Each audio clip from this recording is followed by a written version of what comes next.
When you go to sleep, you may say, okay, then awareness or consciousness is over.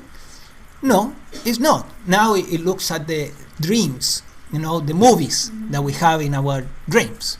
And then some will say, but what about when you stop dreaming?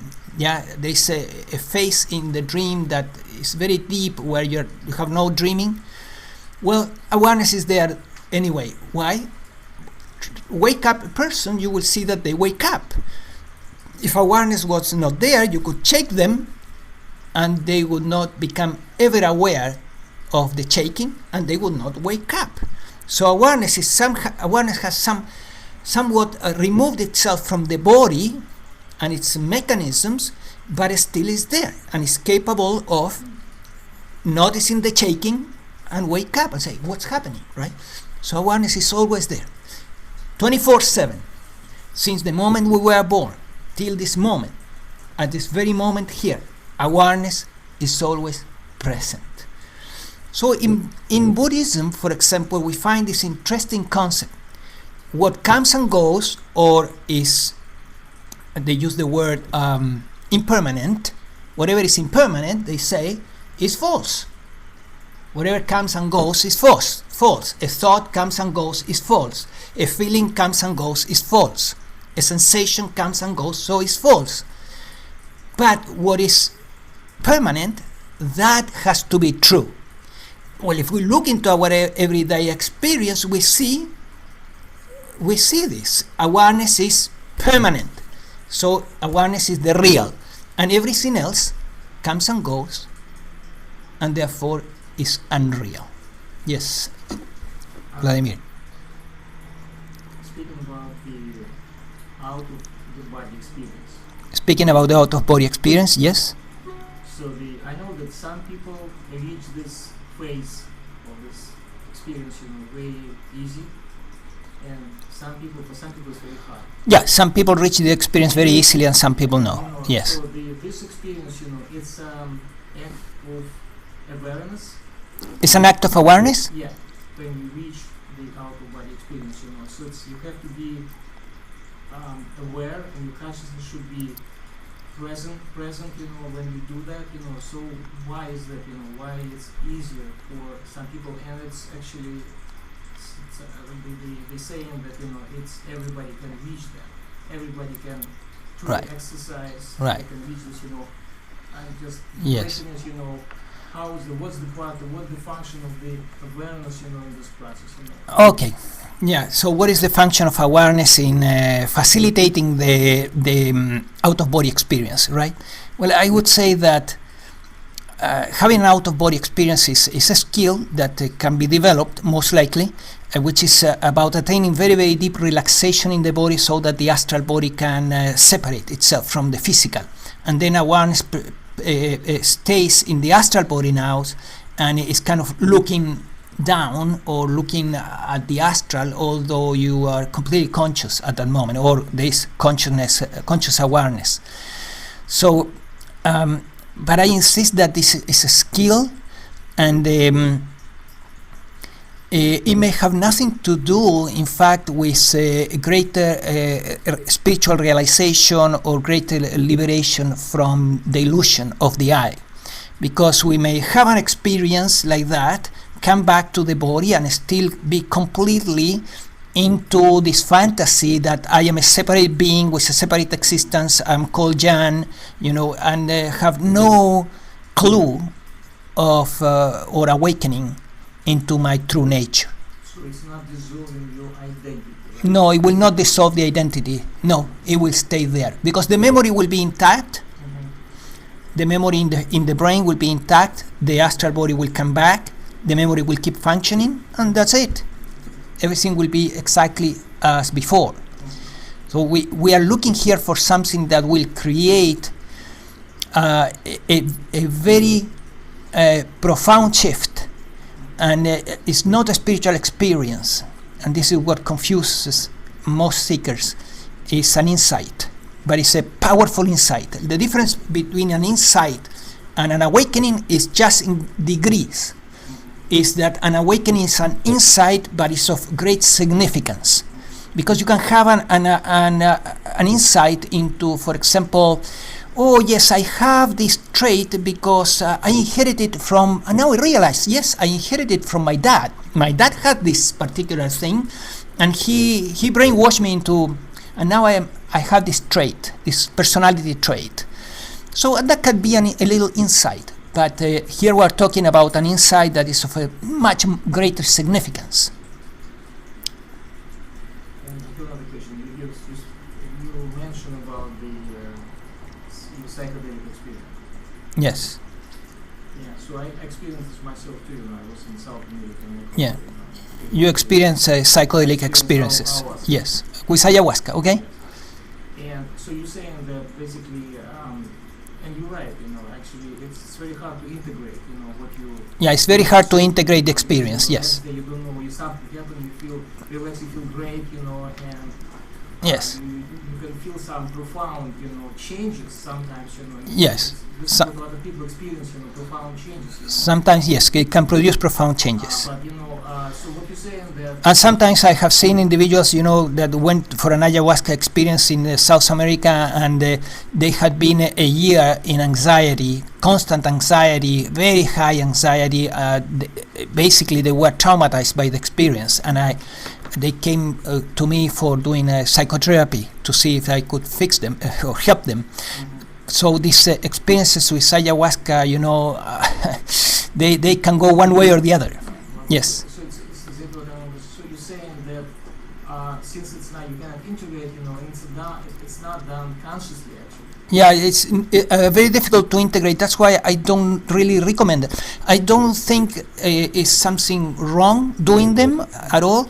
I would look for a shaman that is really skillful and honest, because what is happening in South America now, and I was born in South America, is that many shamans are using this because it's a way of making money, and anyone is calling themselves a shaman, and then they are putting not only ayahuasca there, they are putting other things, and these other things give you powerful, wacky experiences, but so that the tourist can have the sense that, oh, I got my money back, I got something that was worth. And but they are using other herbs that are known to have a very thin threshold between life and death, meaning what? Yeah, they put you into to put you into the experience, you need to go very close to the dosage that will produce death. So I would really be very careful who I choose to have the experience. Very, very careful. Yes, you were asking for quite a while. Before these last questions, you were talking briefly about the idea of proof and justification scientifically. So in studying the things that we're studying here, what is your sense of the appropriate emphasis on needing scientific proof for these understandings as opposed to the intuitive and inner trust? Yes. Well,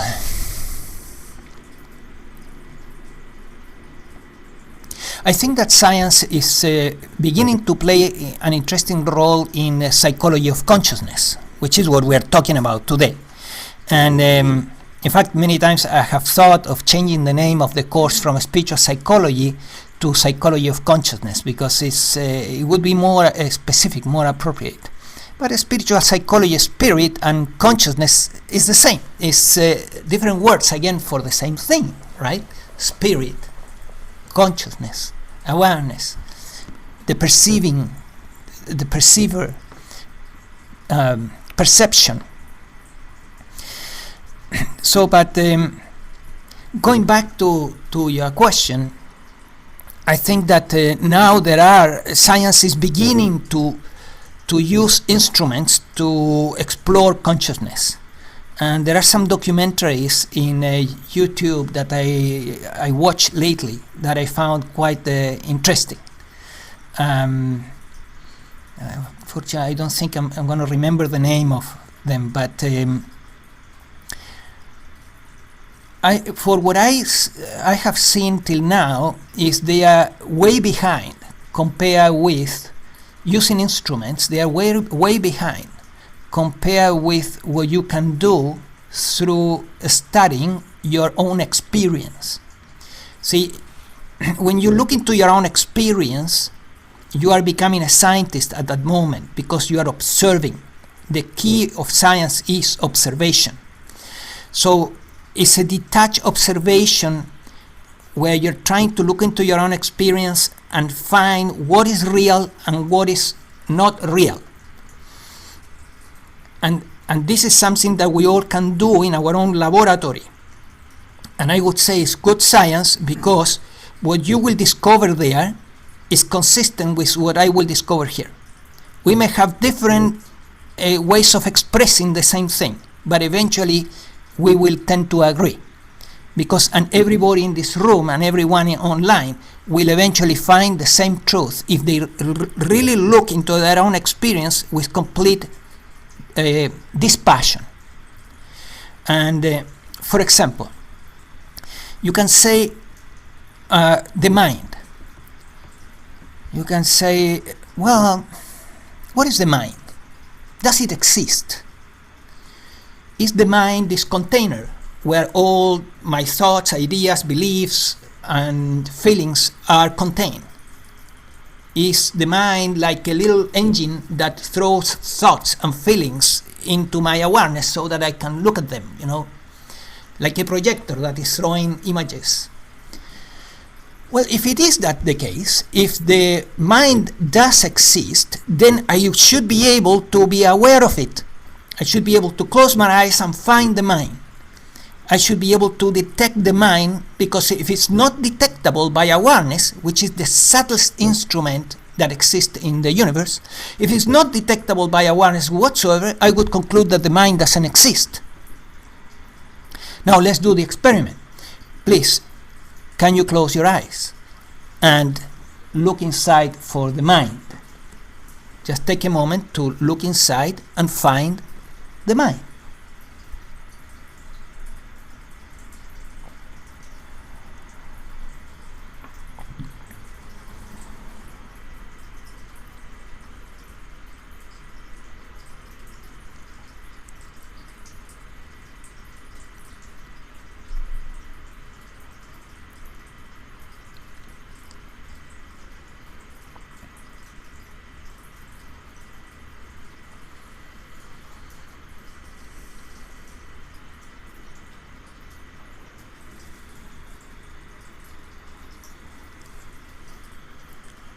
Okay, thank you. Now, anyone here found the mind? What did you find? I find, when I'm looking for it, I find fragments of thoughts and images. When I try to look at them, they disappear. Okay. When my attention relaxes a bit, then they start to appear. Okay. And when I recognize something, the mind is drawing on memory to recognize this thing. Okay. I don't know where memory is located, but it's part of the mind. Yeah, okay. Hold on there. See, I'm going to explain what you just said.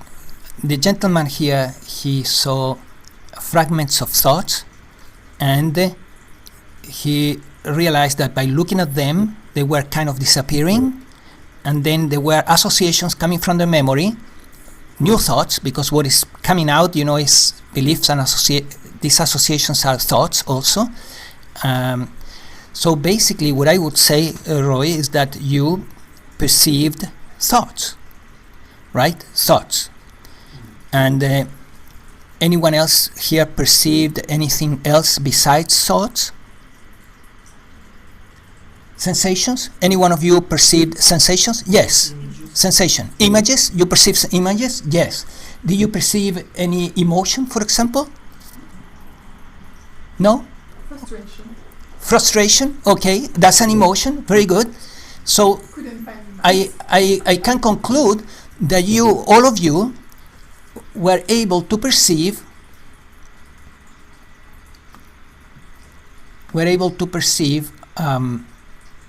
just a second. All of you were able to perceive what I call mental objects.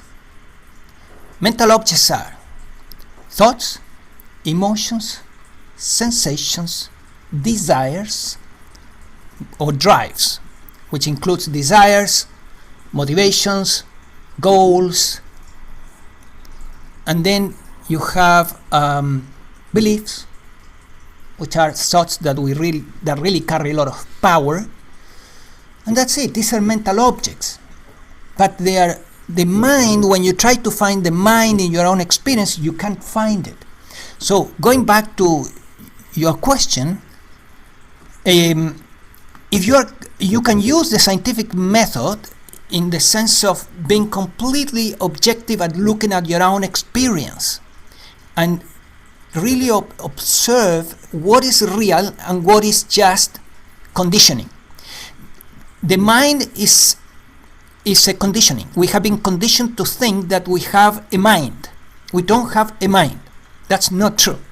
We have mental objects appearing in the field of consciousness or awareness, and we're seeing them coming and going, and everyone can see this. All of you can see it. I can see it. We can all come to the same conclusion. But if you try to find the mind, you won't be able to find it because it's not there. Yes. Well, the mind has a pattern, and the pattern you can only see when you step back and see the stream of thoughts and what they create. It's like music. Music is made of notes, but how they're all strung together, that's what creates a melody. Yeah, it's a good point. But still, the object that you perceive is just thought. Now, these patterns could be programs, right? Programs, we see programs. But the programs will only manifest in our experience as thoughts, right? So there are programs. Yes, I would say there are programs. If we call those programs mind, still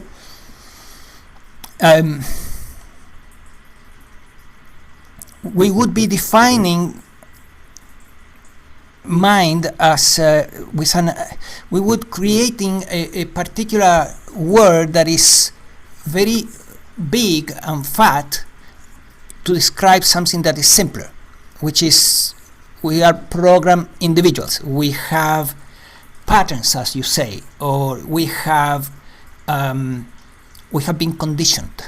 So this conditioning that depends on your life experience, because your conditioning is different than mine and her condition is different than ours, and so on.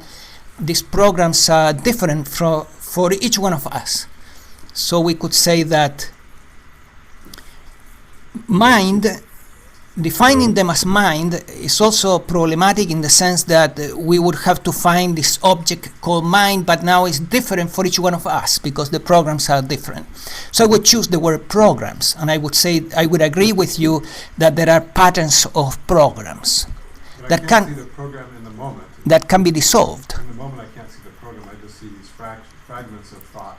Right. And I'm looking for it. Yes. That's all. Yes, that's true. So the programs are somehow like in the brain, in the neurons, in the memory, or in the astral brain could be also. Yeah, I was going to say it's more what we have a tendency to call mind is more the brain, and it's the brain is like where you differentiate the hardware from the software. The program would be the software, but they are intangible. If we talk about out-of-body experiences, people still have a mind when they're not in the body. I don't think it's dependent just on the physical body. But the brain, in the astral, you also have the brain. An astral brain. Yeah, I mean, if you have the brain, the body is just, we have multiple bodies. Now, I would. One thing that is extremely interesting to also look into our own experience is the experience of the I, because again, we are constantly using this word. I, me, my experience, this me that is supposed to be inside. And then when we look into our own experience and you really close your eyes and look within, and you really take the position of the scientist, a very objective position, you begin to you see patterns, yes, you see programs. You see the I as a huge program, right? That operates a thought, but it's you only see thoughts about you. You will never find the you. What is that me? Let's do it. Can you close your eyes, please? Just close your eyes for a moment and look for that me. that you have been imagining to be somewhere inside your brain or your body.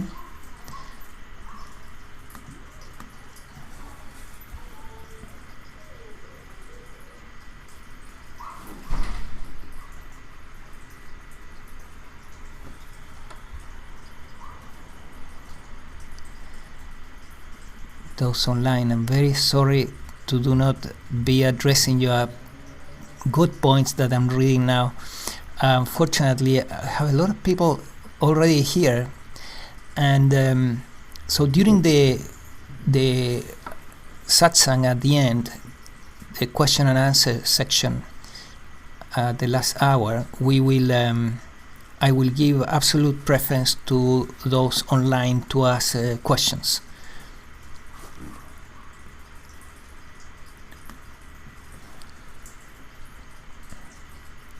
So please look into your own experience and see if you find an I there.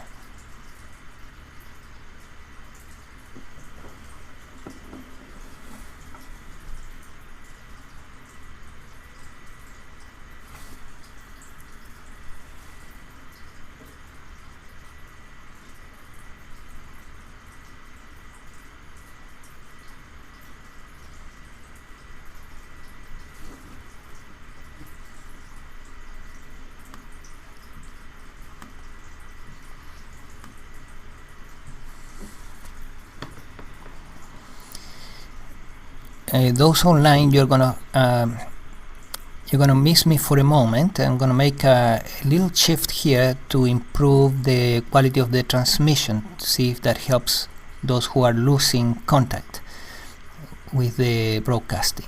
So you're gonna lose for a moment the contact with me. Just a moment.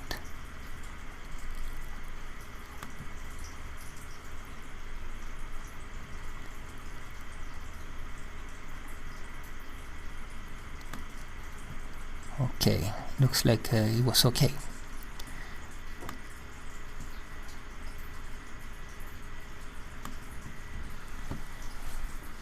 Right, please you can open your eyes and tell me, did you find an I inside? It feels like it's a memory activated by the body. It's like a memory. Yeah. So, yeah. Memories about you, thoughts, Yeah, thoughts, activated by the body. thoughts, all thoughts that are coming back, right? Yeah. Patterns of thought again. Okay. Anyone? Yeah, I could see experiences, but I couldn't attach it to the eye. But what? I couldn't attach it to the eye. I saw the experiences, but Experiences, yes.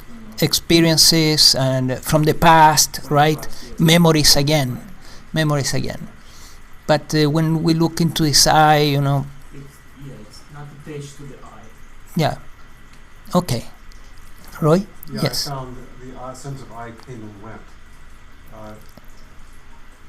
If I would get distracted, the sense of I would come back, and then I'd look at it, and it would go away. Yes. And when it would arise, it was like a fusion of some kind of physical sensation with an image. Yes. And if I focused on it, it would go away. Right. So physical sensation, images, mental objects, as I like to call them. But the I, even the sense of I that you talk about, is like is connected to tension and sensations in the body, contraction of the focus or the attention. So it's but there is nothing there that we could really recognize as, yes, well, here is the I saw it and we shook hands. No. The key thing was that when the sense of I was there, I was identifying with this image or sensation. And when I looked at it, the identification withdrew. Yes. It's like if I'm watching a movie and identify with a character. Right. If a distraction comes, I may disidentify with the character. Right. So the sense of identifying and disidentifying comes and goes, almost like shifting gears Yeah. in a car. Right. So you were identifying yourself and disidentifying yourself from this thing. When I started to look at it, Right. that would be synonymous with disidentification. So now when you are disidentified with that, still you are, right? Yes, but not as an I. Not as an I, right. And when you are identified with it, you would say there is identification, but you are not that I still. Much smaller, I become this object. Right. But still, you could not say that if you are identified with that, it doesn't mean that you are that. It's just that you are identified with it. It's like It's like identifying with a character in a movie. right. Exactly. It's like you go to watch a movie of 007 and you are identified with the character and you feel, pain when he's beaten, but in reality, you know that you're not the character. So part of me, even when I'm identifying with the movie character, part of me knows it's a movie. All right. Okay. Thank you. So the value of taking seriously our experience, taking it really seriously, and looking at it dispassionately and objectively, and begin to dispel what is just conditioning and what is reality. Because I could say that yes, thoughts have a certain reality. It's ephemeral, but they do. They come and they go, but while they are there, they have a certain reality, relative reality. It's like this desk. This desk will be here for some time, perhaps some years. It has a certain relative reality. But the word future, for example, is an interesting word that points to an object that in nature doesn't exist. Nobody has found the future. Nobody will. The word mind, sorry? What about time travel? And the word time, exactly the same. It's a very interesting mentation or abstraction, but in nature doesn't exist. The only thing that we see in nature and in our own experience is this now, right? It's the only thing that is real in our experience. The future is based on thoughts about the future, ideas, abstraction is an abstraction. The past, the same, memories, abstractions, images. The future, the past, and time, same thing. It's a great abstraction. When we discern a little bit more about time, we see that in the present moment, in the now, there is movement, which is different. Because people will usually say, but what about the clock, right? The clock is marking the time. What about the sun moving through the sky? Well, movement, I agree, there is movement. In our own experience, in the present moment, we could say, yes, there is movement here, no doubt. The clock is ticking and is moving according to the movement of the sun, right? So what we are observing is movement. We're not observing time. Movement that is, in the case of the clock, has been made to represent the movement of the stars and the sun. So time, again, is an abstraction. And when we look dispassionately to time in our own experience, we don't find it. We don't find all these words in our vocabulary, time, future, past, I, mind, and possibly many others, are abstractions. Great abstractions, beautiful abstraction, but not real in nature. Physics has been all the laws of physics have been rewritten by some physicists, removing the parameter or the variable of time. Just you pull it out and you rewrite physics, both theories, the theory of relativity and quantum physics, and you can rewrite it completely beginning to end without considering the factor of time. Fascinating. Because time in nature doesn't exist, and many physicists are trying to say this. Trying to say we are playing here with something that is an abstraction and in nature doesn't exist. Doesn't exist in the universe. There's only this now.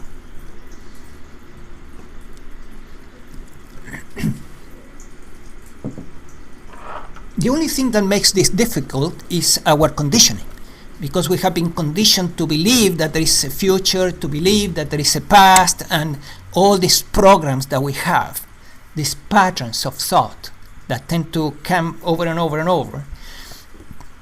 These are the problem, the conditioning.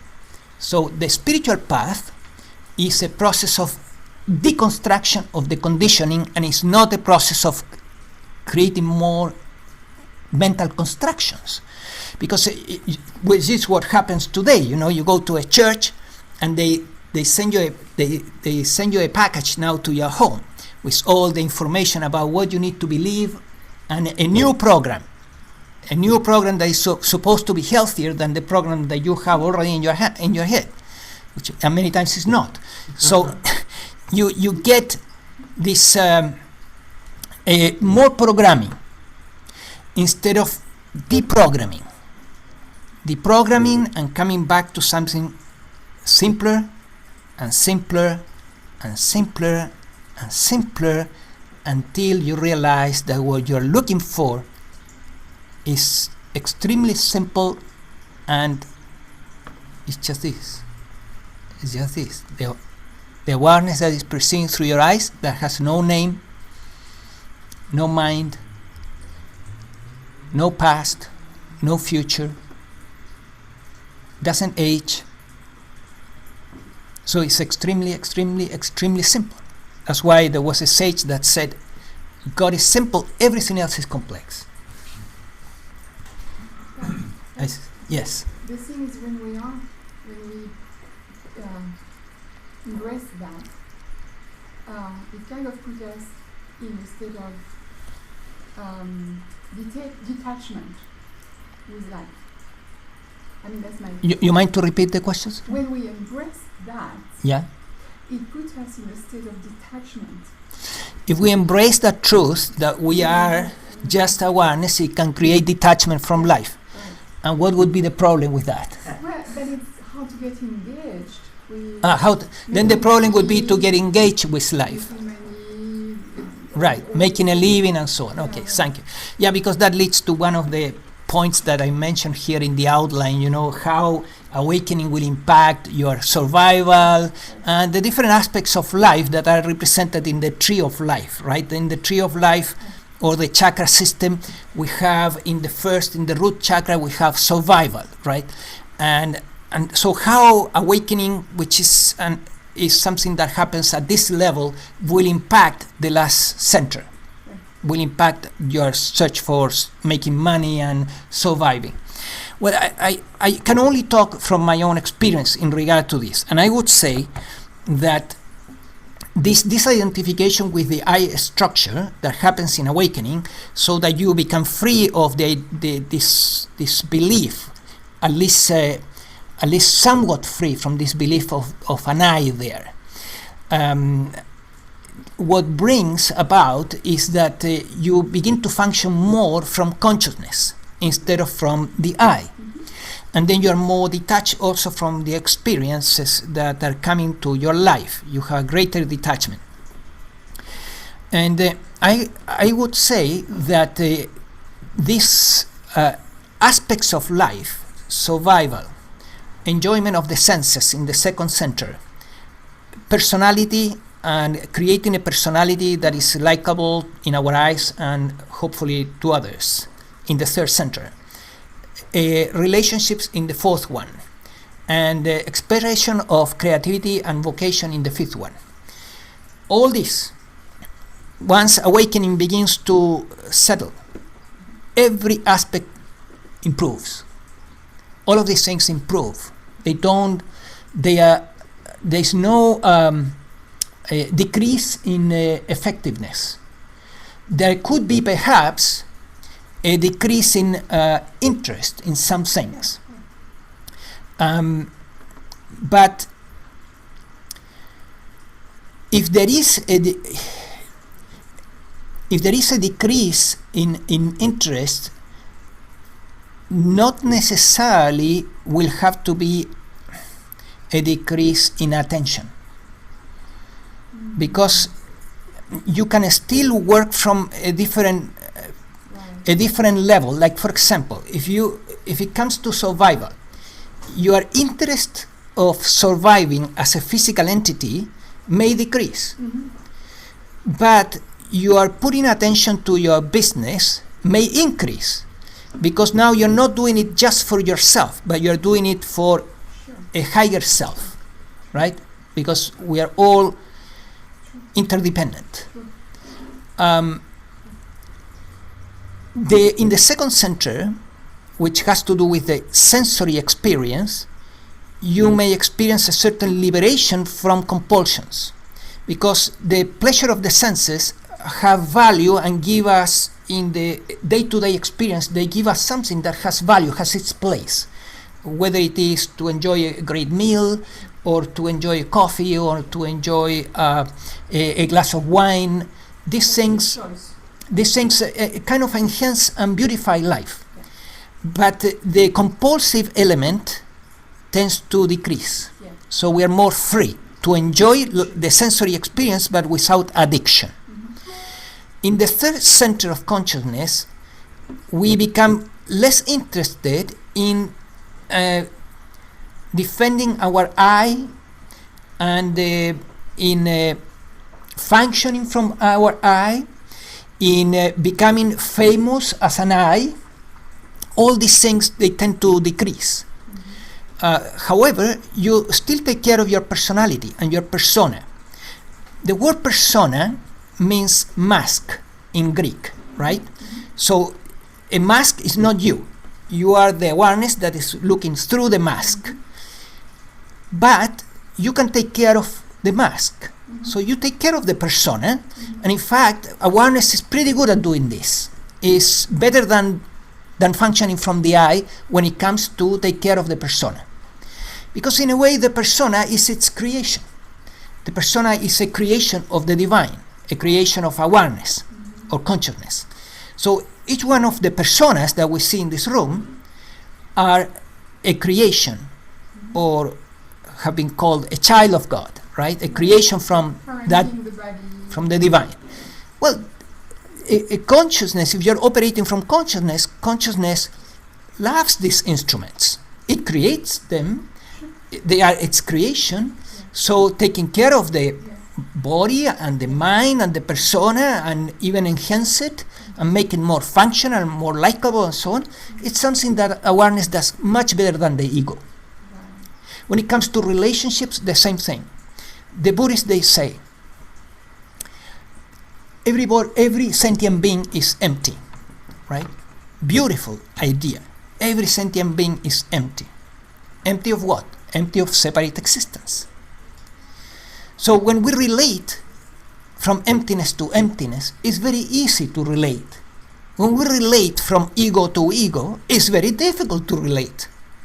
So it's wonderful to relate from emptiness or from awareness, right? So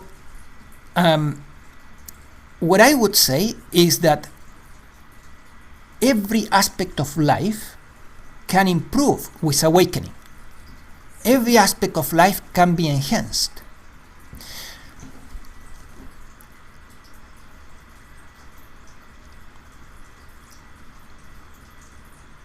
Now, you don't have any ties with the world already, meaning that you have a retirement that can take care of your needs, right? Financially. You don't have a family or anyone to take care, particularly. So it's all reduced to taking care of the body, and you have the money to do that. Well, you may eventually move more towards what is called the mountaintop path, or staying in the mountaintop with a beautiful view, a clear view, more detached from the world, and instead of the marketplace position or the marketplace path where you are functioning in the world, but still you want to stay awakened. So there are two different paths to attain awakening and to sustain it. The mountaintop path and the marketplace path. generally what I teach in this course, for example in spiritual psychology, is all marketplace path teachings. Why? Because very few, are ready to retire from the world, and it's not about going into the mountain, but it's that you don't have any more ties with the world. Most people here in the West, we have ties, and we have to work, and we have to contribute. There was this sage that said, as long as you are breathing the air of Maya, you need to contribute. So as long as we have to contribute, what I would say is the most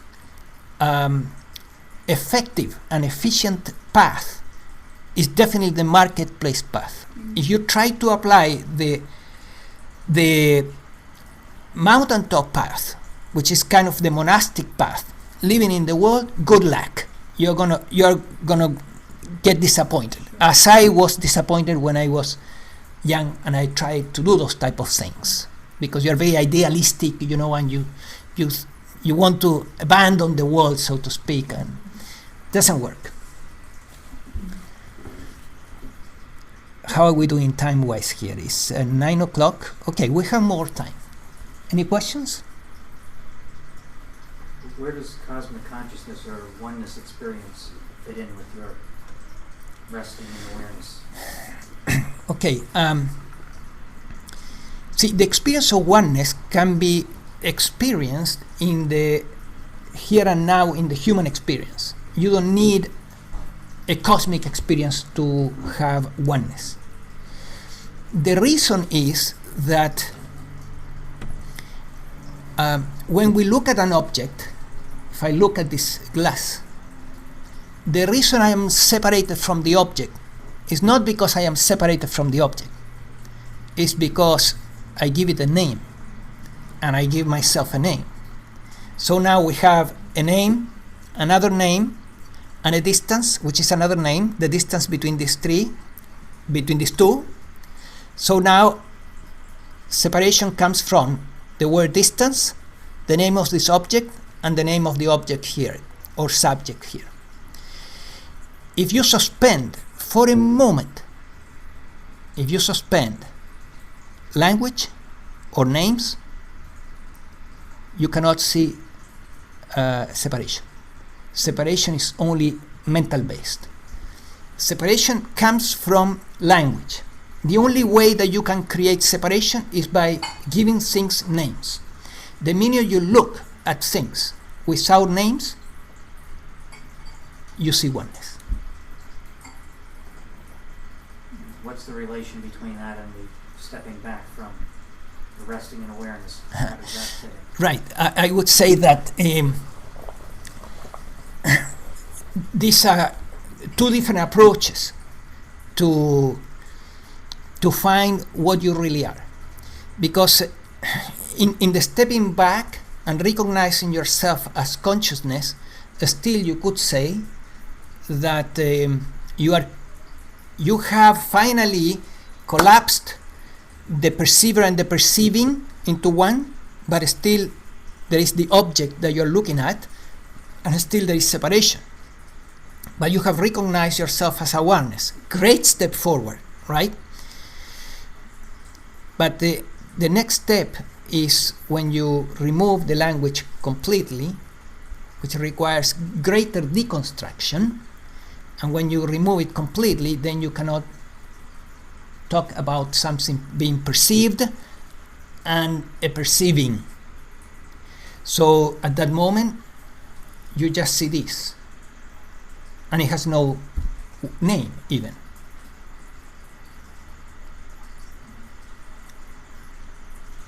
So this leads to something that I wanted to talk about this class, and it's about different awakenings. Are there different awakenings? I would say so. I would say that there are distinctly different awakenings. Because you can wake up to I am awareness, and I am not this I that I was told to be, that I was. You can wake up to I am I have to be just this experience, this whole here, because I don't see any separation. So the awakening can begin to take different notes. When you erase the concept of I,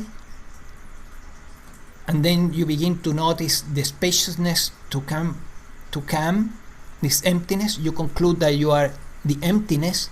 That's kind of a different form of awakening. I am emptiness, I am empty, and everything is empty.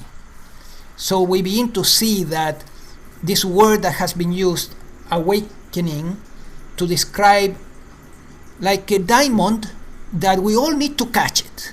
All need to catch the same diamond there, right? There's this diamond called awakening that we all need to catch the same diamond, and when we get it, we will all be awakened. Well, I would say that it's not like that. It's a bunch of diamonds, and you can get one, and you get your magic diamond, and you begin to use it, and it makes you freer and freer. And then somebody else grabs a different diamond. So this is a little bit aligned with the story of the 7 children that were washing the elephant. There was this man that had 7 blind children, and he told them, okay, today you're going to wash my elephant. He had an elephant too. So they began to wash the elephant, and one of them was washing the side of the elephant, the other one was washing the tail, the other one was washing the trunk, the other one was washing the legs, and so on. And then at the end, the father called them and said, please describe the elephant. And they were all blind. Mm-hmm. So one of them said, well, it's like a wall. Yeah? And the other one said, it's like a column. Mm-hmm. And the other one said, it's like a rope. Mm-hmm. So it is like that. I think that the divine is the elephant. And we grab a piece of the divine, and then we say, I am awakened, and we think that everybody has to got the same thing. In reality, they are getting different things, yeah. And sometimes it's funny to see, and because I have had that experience, meeting 2 individuals that have attained an awakening, and discussing and saying, no, it cannot be. You you got the wrong one. Mine is true, So no, I would say that how do you know that you got something really magical, so to speak? Because it gives you what we discussed at the beginning. It gives you transcendence. Now you can transcend the feeling good or feeling bad by just kind of rubbing the magic diamond very slightly, and then you escape the feeling good or feeling bad. That when you get that, you know that you are in contact with presence, that you have discovered a way to get in contact with your true self, with the divine. So let's say, for example, this stepping back and resting as the perceiving. You just do that, and you learn to do it, and you rest at the perceiving, and then you already got a magic diamond. This magic diamond is so magic that, in fact, one day you feel really, really bad, the body is going through something nasty, and you just step back from the sensation and you say, oh, I am just this that is watching the sensation. And then suddenly you feel that in the middle of this discomfort, still you are at peace. And say, so this is transcendental. So this is not just one more coping strategy. This has a transcendental element, and is very, very magical, right? Now, that can be, that stepping back and resting as awareness, or as the perceiving, can be with insight into your true nature or without insight into your true nature. If there is insight into your true nature, you will recognize it as, I am this. I am just this seeing, this perceiving. If there is no insight, you will be able to say it, but you may have other fantasies that you're something else, perhaps a soul that is looking, that is perceiving. But so it can be with insight or without insight into your true nature. I would say that a good awakening is where there is insight into your true nature, meaning that you recognize yourself as not the I. I remember having, in the beginnings of my spiritual process, when I was about 27, 28, having an awakening without insight into my true nature. And the way it happened was that I read an interesting book that was written by Yogananda, and its name is The Science of Religion. The Science of Religion is a book that talks, in the Spanish translation they call it joy instead of bliss. In the English version today, the word joy was changed for bliss. So one or the other. Sorry? I think it was by Sri Krishna. Thanks, Guru. Yeah. The Science of Religion was based on a talk that Yogananda gave in the Parliament of Religions when he came here to 1920, as far as I remember. And then, based on that talk, they wrote this book. Well, his point there is that everything we do in life is because we want joy or bliss. That even the individual, and we want to avoid suffering. So even the individual that is killing himself or herself is trying to attain more joy and less suffering in their life. So somehow I was in a retreat, I was meditating very intensely, and somehow these thoughts went very deep into the mind. And then whatever was coming in my experience, a thought, a desire, whatever, it was very easy to move it out by just telling myself, joy is more important than this. Just don't give it importance. Yeah, stay in the joy. So by doing this simple trick and a few more breathing exercise and things like that, it was easy to stay in this joy day after day after day after day for many months. And it was delightful. But the interesting thing is that when I look back at the experience, I see that as delightful as it was devoid of wisdom. In the sense that I truly believed at that time that the experience was happening to me, that I was experiencing joy, that I was sustaining it through my rubbing the diamond, and it was my experience. So it was devoid of wisdom, because wisdom is the realization that you are not there. So the joy was happening, but it was happening to no one, and that insight was not there. So it was an awakening, a very powerful one in many respects, at a feeling level, but without insight, without the wisdom factor. So I would say that awakenings, are all type of different awakenings, and they are fascinating, and you can grab one of these magic diamonds, and rub it a little bit, and it's boom, you are in joy, you are in bliss, or you are in oneness, or you are in emptiness, or you are in awareness. Yes, they are all for us there to grab them, yeah, and to find them. But I would say that there is not only one awakening. We have to remove that idea, because then it will block us into, but still I haven't found what he found. So I am incomplete. Yeah, I need more. And we will keep seeking endlessly, because every time we find somebody that is awakened, then we will restart our process to find what he or she has. Let's value what we have. And as we value what we have, you find one of these diamonds. You find it, and then if you use it correctly, it will lead to other realizations down the line, and usually quite fast, in fact. It's like it begins to there's like a snowball effect. More questions? Well, this is Yes. more of a comment. I read Nisargadatta's book, I Am Now. Yes. And one of the quotes that I really liked was, when you know that you are nothing, that's the beginning of wisdom. Yes. When you know that you are everything, that's the beginning of love. Right. Right. Yes. There it is. So Nisargadatta Maharaj, great sage, right? He's talking about two different awakenings. I am nothing, that's wisdom.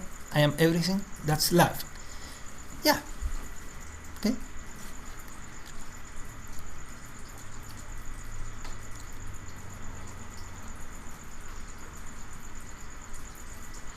Any other question?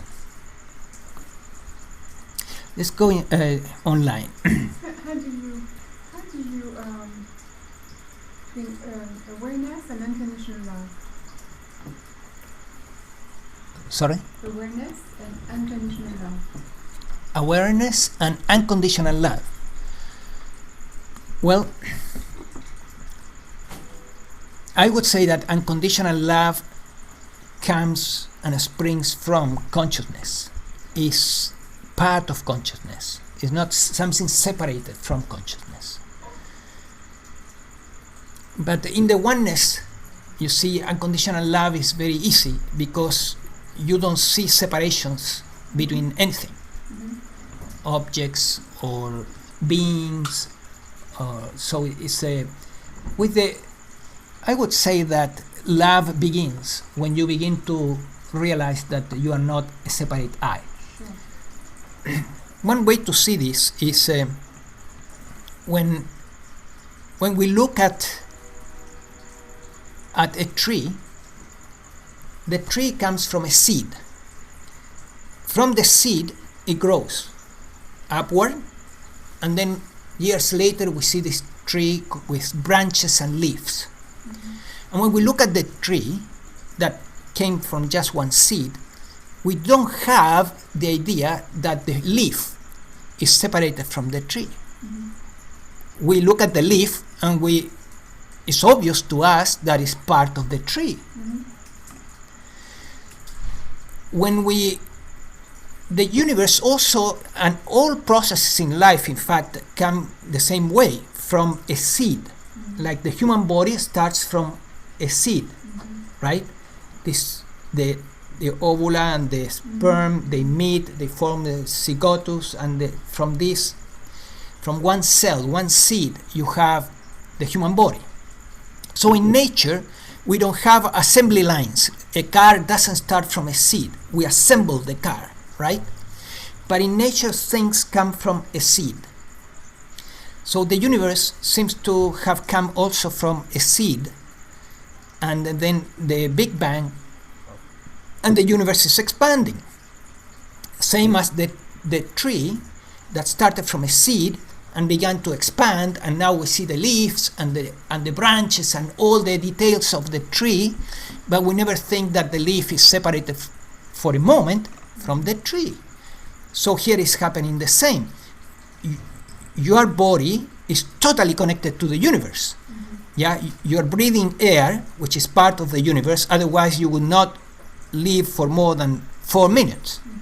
You are stepping on the ground and your body is being supported by the ground, and the gravitational pull is keeping you close to Earth, and the sunlight is allowing vegetables and food to be grown so that your body can continue to exist, and water, which is part of the universe, is also allowing your body to exist. So your body is totally and completely connected to the universe, and not to mention all the electromagnetism that is going through you and connecting you in deeper ways with the universe. So your body is not separated from the universe, is absolutely connected to the universe, same as the leaf of the tree is connected to the tree.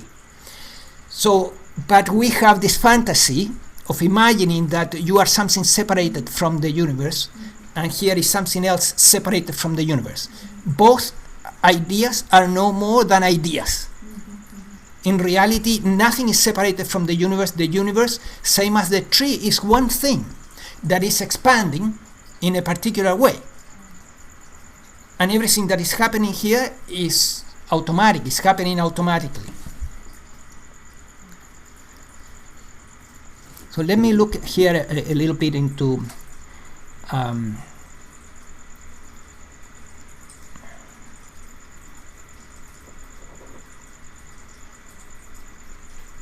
if we have an astral mind with a memory, how come we don't remember past lives? Yeah, it's a funny thing. I don't know much about the subject, but the scriptures talk about drinking the waters of forgetfulness when we take the first breath. It's a beautiful way to put it. So you take the first breath as a human being and you forget your past lifetimes, so that you can focus completely into what is into your experience now, undisturbed by your past experiences. I would say that it's common sense that there is some spiritual or metaphysical law that is operating to our advantage in this case, because it would be pretty difficult, to, especially as a child, to remember all these past lifetimes, and all the details, and to handle all that material. Perhaps today, if you have a lot of spiritual training, you may be able to handle somewhat the past lives, all your memories. But who knows what type of things we have done in the past, So it can be really problematic to learn all the mistakes we made. If we are looking at all this from a more expanded perspective, and you are already in the astral, which gives you already a much more expansive perspective, then it's not a problem. But here, as a human being, I think it would be pretty problematic. What is the principle behind string theory? Yeah. Are you talking about the unified field of awareness?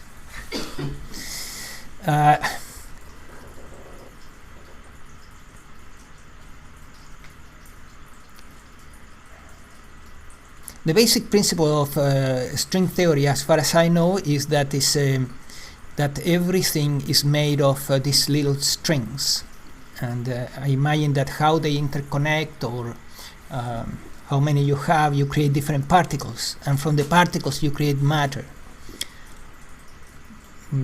I think that's the basic principle, talking about a unified field of awareness. Well, a unified field of awareness, the way I understand it, is the universal consciousness, in the sense that we tend to imagine that the consciousness that is looking through our eyes and or perceiving through our senses, our five senses, we tend to imagine that this consciousness is separated from the consciousness that is looking through other bodies, from the consciousness that is perceiving through that plant. But the problem is that when we look into our experience, we don't need to look too much to see that this consciousness doesn't have an identity, that this consciousness is independent of the identity. And therefore, it doesn't have qualities, it doesn't have identity, it doesn't have a name, it doesn't have anything to distinguish it from other consciousness. That's why the word consciousness doesn't have a plural, consciousnesses. And I tell you, it doesn't have a plural, not only in English. In Spanish, conciencias, I never heard it. And if it does exist in the language and you find it online, possibly you will find it. You find everything online today, but it doesn't make sense, the word conciencias. So what you have is different organisms through which the one consciousness is looking through or is perceiving through. So every organism, including that plant, is an organ of sensory perception for awareness. Now, this is a little bit theoretical, but what is not theoretical is the fact that when you look into your own experience, you find awareness. Of course, there is awareness here. Nobody can doubt it. Nobody can doubt that there is awareness looking through your eyes, perceiving, right? Nobody. It's undisputable.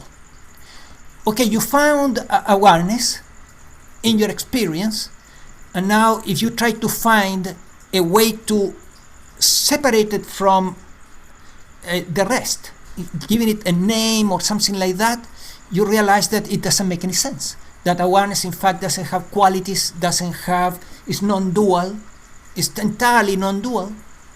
It just is. So, how you're going to separate something that you cannot give it an identity?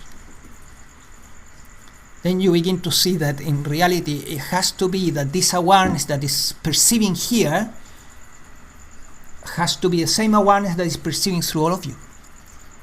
And on top of it, the I, the identity, looking into your own experience, you see crystal clearly that is thought-based, memory-based and thought-based. That it has no reality, the I, except as thoughts and programs. But the awareness continues to be that which also perceives these programs. So the I and these programs are in a subject-object relationship with awareness. And you can see the programs of the I, but you're always the awareness.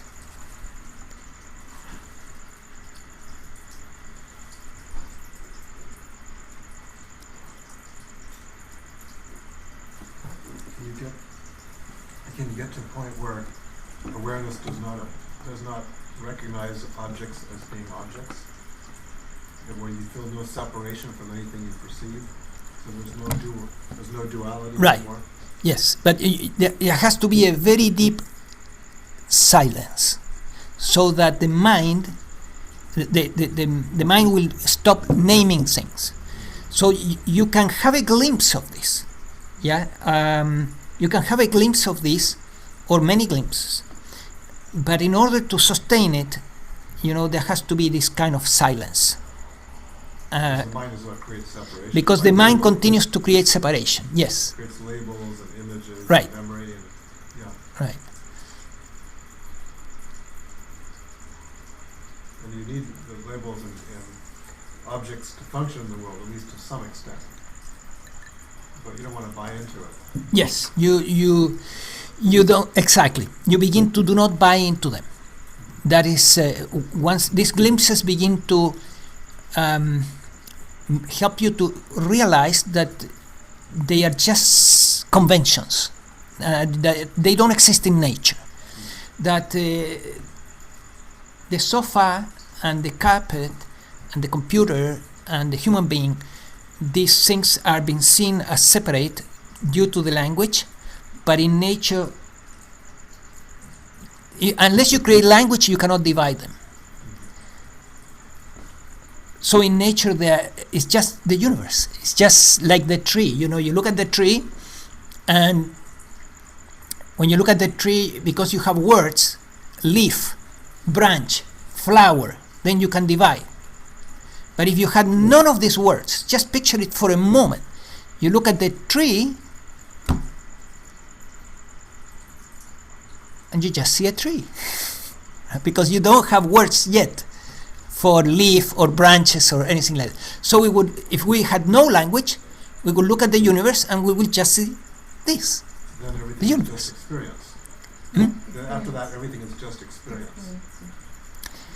After that, After everything. when you no longer label, everything is just experience. Yeah, experienced by whom? Undivided experience. Yes. And by whom? Right. There's no whom. There is no whom. Yeah. Right. It's awareness experiencing itself. Which leads to an interesting question. Who wakes up? Right? Who is waking up? Is it the me, the I, the me or the I, which is the same? Is it consciousness, the body, the programs? Well, what is it that is awakening? Right? What is awakening here? Because if the I is a fantasy, then who wakes up? Consciousness. Huh? Consciousness. Consciousness wakes up. Then why It's is it actually not really called it's not really called awakening. Huh? It's not really called awakening at that point. Really, it would be more like awareness of being. Well, I kind of Nothing like really awakens. it's here where I'm going to play with words, who wakes up, right? But I would tend to agree with Vladimir in the sense that I would say that in a way what happens is that consciousness wakes up to itself, Yeah. right? Consciousness or awareness is waking up to itself. And before that, it was like awareness was there, of course. It's always there, was always here. But it was not kind of conscious of itself. And this leads to some interesting things. It's like, for example, I remember after the awakening, I called a friend of mine. He's a psychiatrist in Chile. And we had a conversation on Skype. And then I told him about the I, because the psychiatrists and psychology have studied the issue of the I quite in depth. Psychoanalysis, for example, is a discipline that they study how the I is created and formed and so on. So my friend happens to be a Jungian analyst, and I called him and I said to him, don't remember exactly what, but he was completely sold into the idea that he was this I. No, I am here, me, you know, and it was kind of frustrating to to have a conversation with him, because his programming was very, very intense around the I, that the I, that he was the I, and he could see the I or perceive the I and so on. But in reality, when you look into your experience really dispassionately, without programs, you don't find the I. Now, he happens to be also a bhakti type. Now, this is an interesting situation, because in the bhakti path, you are praying to the divine as something separate from yourself, right? So you need to keep this illusory separation from God, which is you. Keep this illusory separation to relate to the divine as me and you. Strangely, in the hope that one day that separation will dissolve. But on the other hand, you're constantly hammering it, right? Every time you pray, every time you think about God, you are creating two. Yeah, God and me, God and me, God and me. So he is also in the bhakti path. So it was very threatening to him, the idea that he could not be this I, because it would also challenge not only his whole professional path, but also his spiritual path. This can be very threatening to some people, I tell you, very threatening. Now, if you're here, it's very likely that you have gone through all these things before. I mean, you already went through the bhakti yoga, you already went through psychology, and psychotherapy. You have probably done all these things, and now, you are beginning to look into what in India has been for a long time recognized as the highest path, and it's called jnana, or the yoga of wisdom, or Advaita. But we come to Advaita after we have gone through a lot of stuff, and that has complicated our life immensely. And instead of liberation, we found glimpses, but a lot of pain and suffering. So when we come to Advaita, we come because we are tired already. We have had enough with being a seeker, separated from the divine, and trying to reach the undefinable, the infinite, and then we want something that really works. That was my experience. I would say that everything else didn't work. That the Bhakti Yoga is a disaster. Sorry, I shouldn't say that. Sorry if I'm offending someone, but when you start, see, I'm kind of more scientific-oriented person, so when you start with a false premise in logic, you can prove anything. Do you know that? It's in the basic logics of mathematics. If you start with a false premise, then you can prove anything that is false as true. So you start with a premise that you and God are two separate things, which is false. You can prove anything. Yeah? Anything. I think the Bhakti path can still help somebody grow and evolve as a separate person, but you can evolve. Yes, no, I agree. I agree with that. I think that I am thankful for my years as a Bhakti. At the same time, they were very frustrating. I have a question. I'm not sure if you can get that one. Sorry. Go. You were saying that if awakening consciousness awakens to itself, that would imply that before that, consciousness was not awakened to itself. Would that mean that consciousness before was, an aspect of the consciousness was not awake to itself before that? Before awakening. Yeah, the aspect of it was unawakened to itself. Or it was asleep. Well, the Indian scriptures, they put this in a kind of poetic ways, that basically consciousness creates this veil that calls it Maya, right? So that it can hide from itself. And then at some point, through hard work in the human experience, the veil is removed and then it finds itself again.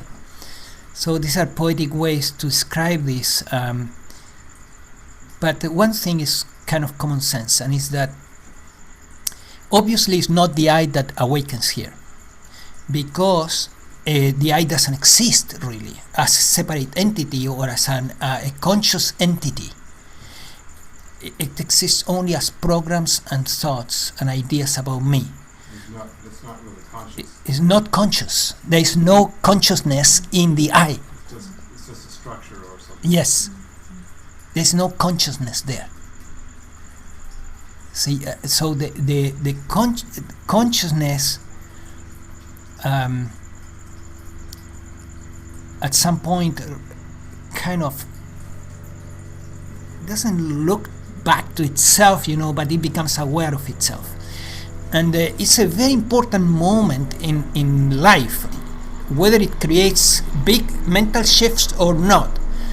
But you can think of, you may remember the first time that you woke up to I am me.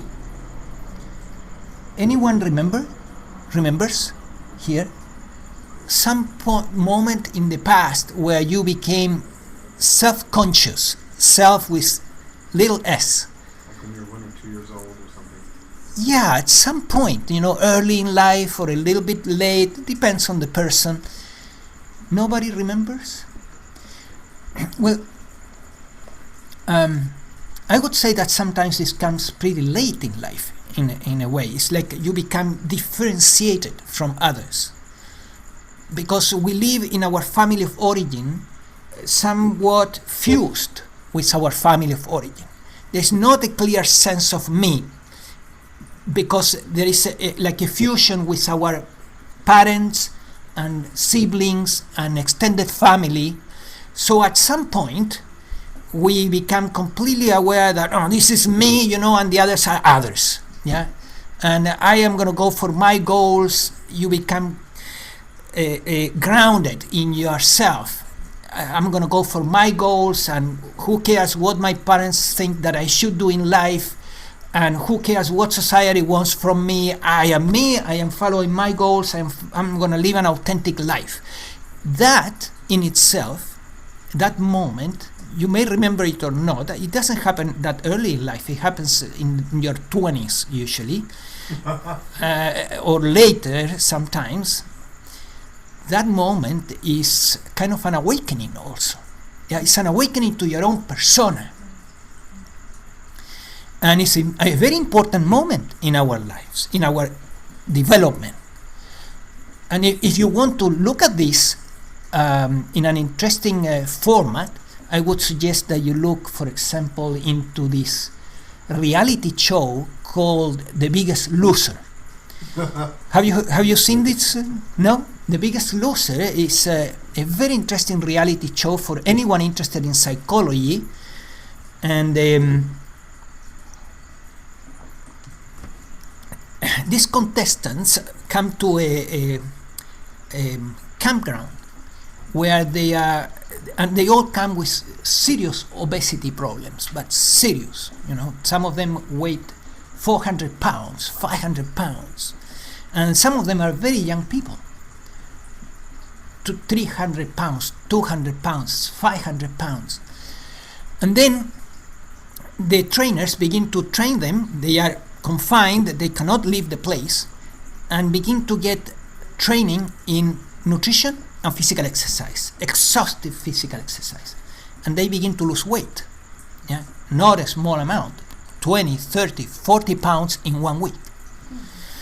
So with this training week after week,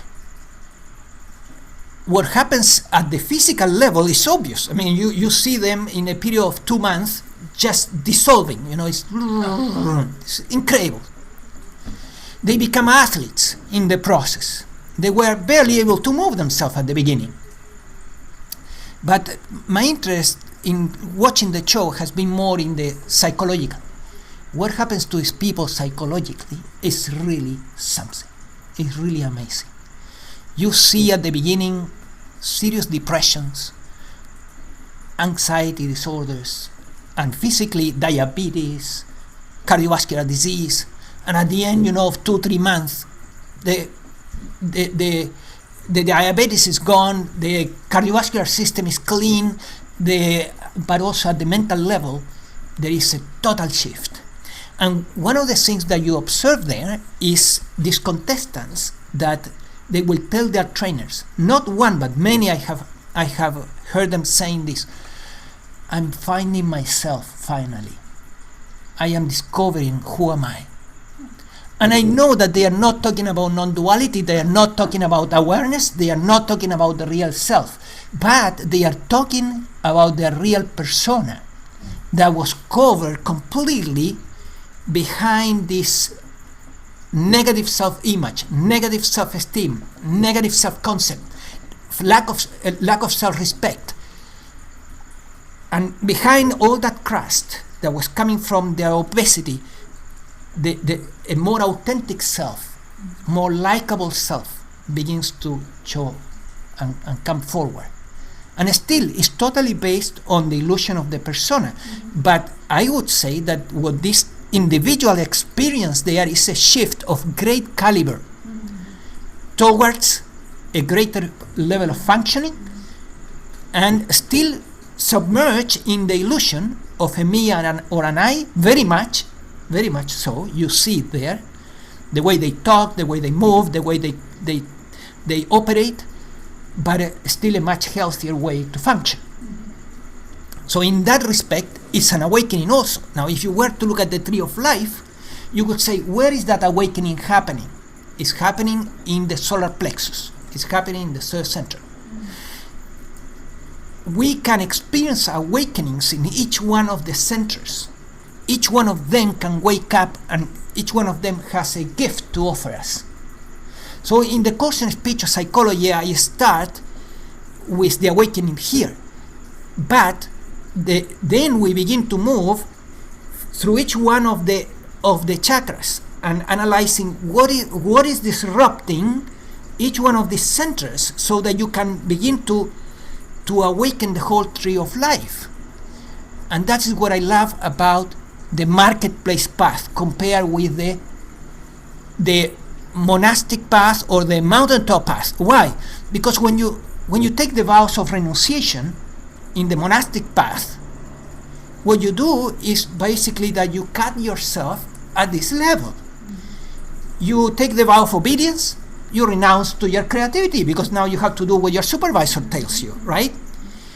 You take the vow of celibacy, you cut yourself at the level of now your heart-centered relationships, not too much, no sexuality, no romantic life, and even if you're a monastic, you're not supposed to make too many friends in the monastery, you're supposed to befriend God, that's it. You take the vow of obedience, and now you renounce also to develop your ego and your persona. It's about killing the persona. You take the vow of celibacy, you renounce to the second center of consciousness practically because that's one of the greatest pleasures of the senses, right? Sexuality and the expression of sexuality. And finally, you take the vow of poverty, so no root chakra anymore, right? So what the sages created with the mountaintop path was a system where you stop focusing in the lower centers of consciousness so that you can become undistractedly focused here in attaining the awakening to your true nature, right? And you don't do any work in the lower chakras. This system, I guess that it works for some people. It's very difficult, and it can create a mountain of neurosis because you can imagine what do you do when you repress all this material, right? In the beginning, you are going through the in-love phase with your monastic path, and you say, oh, no problem, I can take it, I'm a strong monastic here. But years go by, and all this luggage comes back, and it begins to bite you, right? And then I have had many friends, monastic friends in this lifetime, and I can tell you that they have gone through hell. So the marketplace path is about awakening the whole tree of life. That's what you want. You want not to be a one-sided being, so to speak. You also need to use the light of awareness that you're discovering here now to illuminate down the whole tree of life and begin to see what are the neuroses that I still have in each center, the programs that are holding me slave to suffering, and with this light of awareness dissolve these programs.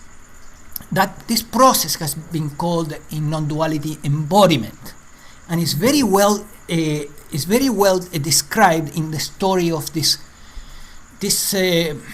Japanese Zen monk, that he wakes up and then he knocks in a monastery where it was well known in Japan that this monastery only would accept people that were awakened. So he knocks on the door, and the Roshi comes forward and says, what do you want? And he said, I want to be part of your group because I am awakened and I want to be in a group with monks that are also awakened. And the Roshi looked at him and said, sorry, we can't accept you here. And he said, but why? What's going on? And then he said, well, the problem is that here we are working not at awakening. We are working at trying to understand why awakening happens. So, sorry, but we cannot accept you. So he kept working, and it seemed to be the case that he had a very strong temper and was very intense. So the Roshi saw that this guy is going to create a mess here, so he didn't accept him. But he continued with his path, and eventually he's known in the Zen traditions to have become a very enlightened individual. But again, you wake up, the luggage is still there.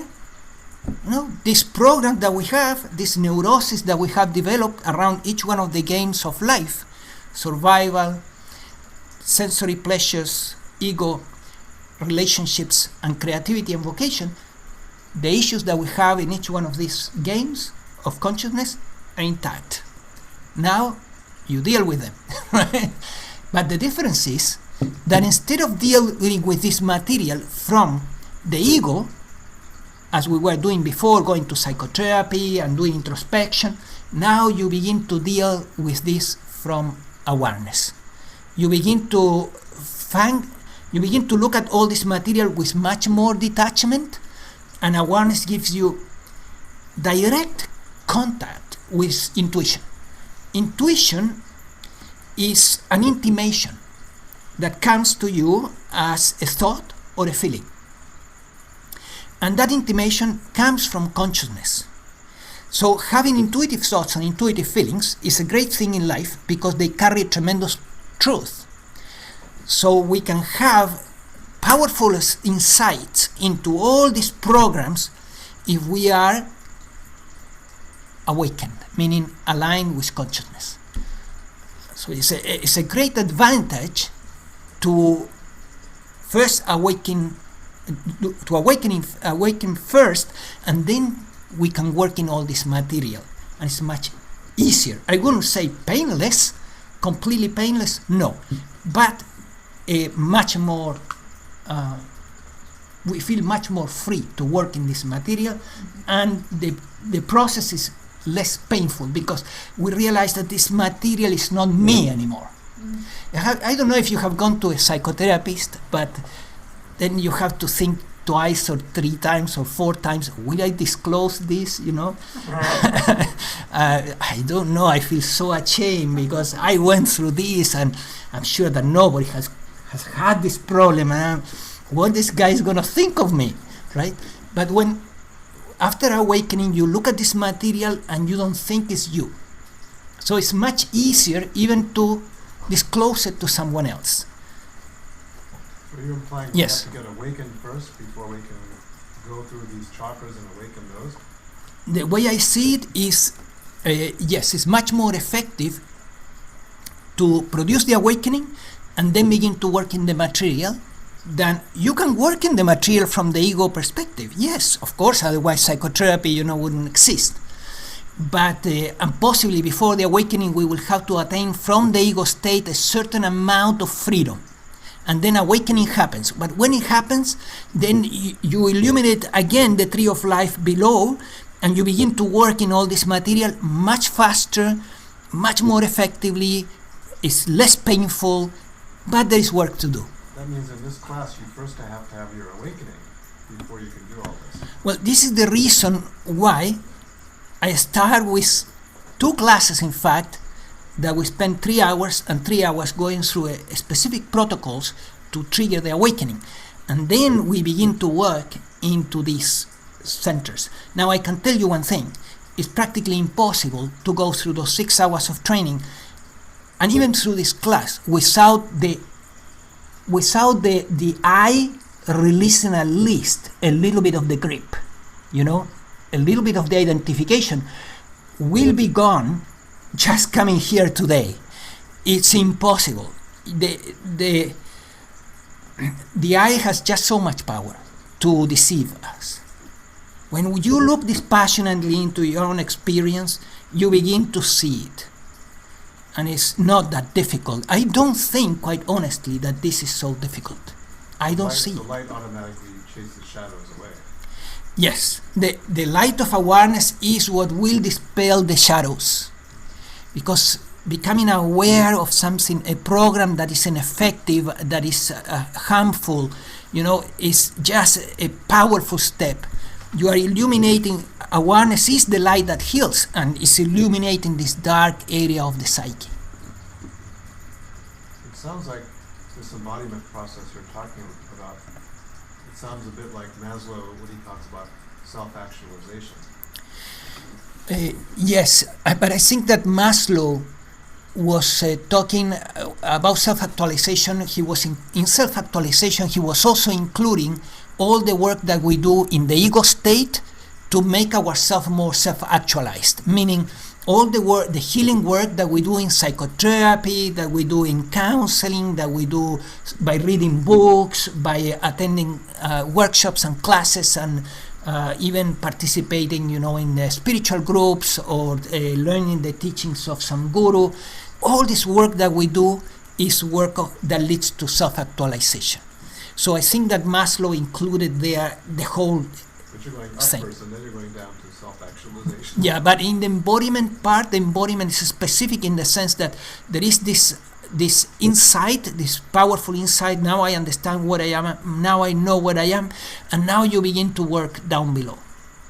And consciousness or the divine or the universe, helps. It brings to you the experiences that you need in order to see these programs, and what in the past required very, very powerful, painful experiences so that you would become aware and figure it out. After awakening, a slight breeze, will trigger introspection and analysis and looking into the programs and releasing them eventually. Some programs, I tell you, can be very stubborn. So in a sense, you're stimulating synchronicity. So when you're ready Yes. to work on this, some circumstance will come up in your life. Exactly. And trigger it. Exactly. The universe is always ready to help you with that, giving you the right experience. But you don't need any more such difficult corrective experiences, Because you're loosening up. because you are catching what the universe wants to tell you with some very subtle experiences. This is very different. Let me learn. Let me look here, please.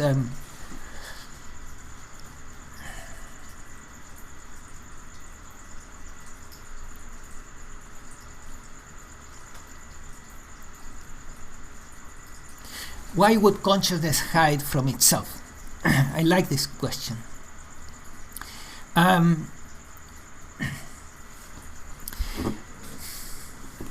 It's very similar to the question why consciousness creates, right? Why consciousness creates this whole show, and the first question that comes, is why not? Is why and why not? And then the answer would be, well, it's going to create suffering, right? But then the next question is, who suffers? Who is suffering here? And the who is suffering leads to a search into your true nature. Who is suffering here? So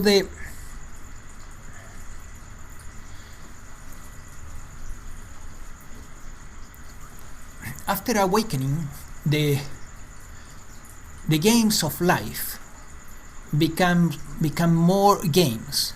Before awakening, they are taken too seriously. After awakening, they are not taken lightly, but they are taken not so seriously. The games of life are survival, right? It's a huge cosmic game. Every sentient being is trying to survive, right? And we know that at some point we will lose the game. Everybody. We will lose the game, and the body will dissolve.